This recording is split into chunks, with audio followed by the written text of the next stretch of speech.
Hello అండి. Welcome to my channel Bharati's home flavours. ఎలా ఉన్నారండి అందరూ? నేనైతే చాలా బాగున్నాను. అండ్ మీ అందరూ కూడా చాలా బాగున్నారని కోరుకుంటున్నాను. ఈరోజు నేను చూపించబోయే రెసిపీ వచ్చేసరికి మన అందరి ఇళ్లలో పిల్లల్ని హెల్తీగా వెయిట్ గెయిన్ ఎలా చేయొచ్చు అండ్ అందులో కూడా ప్రోటీన్‌తో వెయిట్ గెయిన్ ఎలా చేయొచ్చో చూపించబోతున్నాను అనమాట. సో, ఈ రెసిపీ చూసే ముందు మన ఛానల్ గనుక ఎవరైనా ఫస్ట్ టైం చూస్తున్నారంటే ప్లీజ్ సబ్స్క్రైబ్ చేయండి. అలానే పక్కన బెల్ ఐకాన్ కూడా హిట్ చేయండి. సో, ఇదైతే మీకు స్కూల్ బాక్సెస్‌లోకైనా, మార్నింగ్ బ్రేక్‌ఫాస్ట్‌కైనా, లంచ్‌లోకైనా, డిన్నర్‌లోకైనా ఎప్పుడైనా తీసుకోవచ్చండి. సో, కొంచెం తీసుకున్నా కూడా వాళ్ళకి కడుపు నిండుగా ఉంటుంది. At the same time weight gain అవ్వడానికి కూడా బాగుంటుందన్నమాట. సో, ఇప్పుడు ఈ రెసిపీ అయితే స్టార్ట్ చేసేద్దాం. ఫస్ట్ అయితే నేను బౌల్‌లో ఒక 1 కప్పు ఫుల్లుగా పెసరపప్పును తీసుకొని, అలానే 3/4 కప్పు రైస్‌ని, బియ్యాన్ని కూడా యాడ్ చేసుకొని ఇలా ఒక్కసారి వాటిని క్లీన్ చేసుకున్న తర్వాత నేను ఇక్కడ 4 కప్స్ వాటర్ని ఇందులోకి యాడ్ చేసేస్తున్నానండి. సో 4 కప్స్ మీకు ఎంత సాఫ్ట్గా రావాలంటే అంత వాటర్. నార్మల్గా అయితే నేను 2 కప్స్ కౌంట్ కింద తీసుకొని 4 కప్స్ వాటర్ని యాడ్ చేసుకున్నాను. మీకు ఇంకా కొంచెం బాగా మెత్తగా రావాలంటే కనుక ఇంకొక 1 కప్ వాటర్ని ఎక్స్ట్రా యాడ్ చేసేసుకోవచ్చు. సో ఇప్పుడు ఇందులోనే కొంచెం సాల్ట్ని కూడా యాడ్ చేసేసుకొని ఇది పక్కన పెట్టుకోవాలన్నమాట. సో ఇప్పుడు ఒక ప్యాన్ తీసుకొని నేను ఇందులోకి ఆయిల్ అసలు ఏమీ యాడ్ చేయట్లేదండి.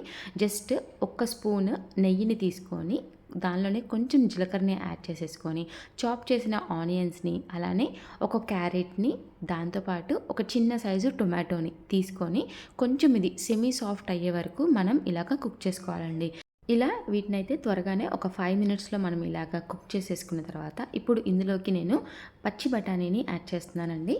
ఎందుకంటే పిల్లలకి చాలా కలర్ఫుల్గా ఉంటే చాలా ఇష్టంగా తింటారు కాబట్టి, సో నేను అన్ని వెజిటేబుల్స్ని కూడా మోస్ట్లీ కొంచెం కలర్ఫుల్గా ఉండేటట్టు చూసుకున్నాను అనమాట. సో మీకు ఇందులో కూడా మీకు ఇష్టమైన వెజ్జీస్ అనేవి మీ పిల్లలు ఏవైతే తినడానికి మారం చేస్తూ ఉంటారో సో వాటిని ఇందులోకి చక్కగా యాడ్ చేసేసుకోవచ్చు. సో ఇలాగా కొంచెం మనకి మటర్ కూడా అంటే బఠానీ కూడా కొంచెం సాఫ్ట్ అయిపోయిన తర్వాత ఇందులోనే తగినంత ఉప్పు, అలానే కొంచెం కారాన్ని కూడా యాడ్ చేసేసుకొని ఇలా ఒకసారి మిక్స్ చేసేసుకోవాలండి. సో ఇలా మిక్స్ చేసేసుకున్న తర్వాత మనకి అవి ఏంటంటే కొంచెం వాటర్ అబ్జర్వ్ చేసేసుకొని కొంచెం ఇలాగ కుక్ చేసేసుకున్న తర్వాత మనం ముందుగా నానబెట్టుకున్న బియ్యము అండ్ అలానే పెసరపప్పులోకి ఈ వెజ్జీస్ అన్నిటిని కూడా యాడ్ చేసేసుకోవాలండి. అండ్ ఇంకా మనం ఎక్స్ట్రా వాటర్ ఏమీ యాడ్ చేయాల్సిన అవసరం లేదనమాట. ఎందుకంటే మనం వెజ్జీస్ అన్నిటిని కూడా సెమీ సాఫ్ట్గా కుక్ చేసేసుకున్నాం కాబట్టి వాటర్ యాడ్ చేయాల్సిన అవసరం ఉండదు.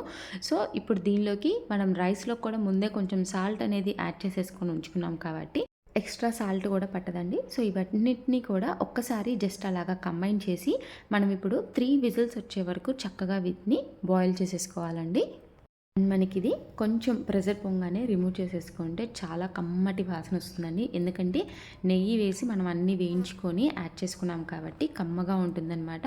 అండ్ దీన్ని ఒకసారి మనం మొత్తం కూడా ఇలా కంబైన్ చేసేసుకుందామండి. ఎందుకంటే ఇన్ కేస్ అడుగున లైట్గా ఏదైనా వాటరీగా ఉన్నా కూడా ఏంటంటే మనకి చక్కగా మిక్స్ అయిపోతుందన్నమాట. సో ఇలా ఒకసారి కంబైన్ చేసేసుకున్న తర్వాత చక్కగా ప్లేట్లోకి తీసుకొని వేడిగా తీసుకుంటే చాలా టేస్టీగా ఉంటుందండి. అండ్ అలానే సింపుల్ అంటే సింపుల్ రెసిపీ అండి. మీకు వెజ్జీస్ కనుక ముందు రోజు నైటే చాప్ చేసుకొని పెట్టుకున్నారంటే మాత్రం ఈ రెసిపీ జస్ట్ 15 మినిట్స్లోనే మీకు రెడీ అయిపోతుంది. సో కమ్మగా ఉంటుంది, అలానే టేస్టీగా ఉంటుంది, హెల్త్ కూడా ఉంటుంది. సో నచ్చితే లైక్ చేసి షేర్ చేయండి. Thank you.